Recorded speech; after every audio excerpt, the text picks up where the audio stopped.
Argentina সমর্থক তো বটেই, অনেক ফুটবল বিশেষজ্ঞ মনে করেন এমিলিয়ানো মার্তিনেজ এখন বিশ্বের সেরা গোলকিপার। এই নিয়ে অনেক বিতর্ক আছে, কিন্তু সম্ভবত তিনি বিশ্বের সেরা গোলকিপার। আর্সেনাল যুব দল থেকে উঠে আসা এই ফুটবলার আর্সেনাল মূল দলেও খেলেছিলেন। পর্যাপ্ত সুযোগ না জন্য অ্যাস্টন ভিলায় যোগ দেন।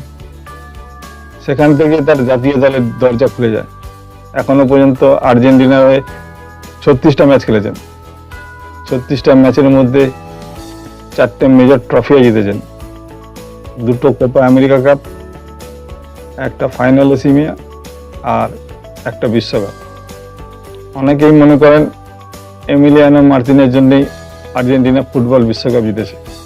বিশ্বকাপে ভালো খেলার জন্য ফিফা 2021-22 সালে সর্বসেরা গোলকিপার নির্বাচিত করেছিল। 2023-24 মৌসুম শেষ হওয়ার সঙ্গে সঙ্গেই শোনা যাচ্ছিল এমিলিয়ানো মার্তিনেজ এবার দল পরিবর্তন করতে পারেন। 3টে ক্লাব নাকি তাকে পেতে আগ্রহী ছিল, ম্যানচেস্টার ইউনাইটেড, চেলসি আর বায়ার্ন মিউনিখ। 3টে ক্লাবেরই তরফ থেকে কোনো অফিসিয়াল অ্যানাউন্সমেন্ট করা হয়নি তারা এমিলিয়ানোকে দলে পেতে চায়। ফুটবল ট্রান্সফার মার্কেট রিউমার অনুযায়ী এখনো পর্যন্ত কোনো নতুন করে কেউ অফার করেনি এমিলিয়ানোকে। সম্ভবত তিনি অ্যাস্টন ভিলায় থেকে যেতে চলেছেন। ভিডিওটা এই পর্যন্তই।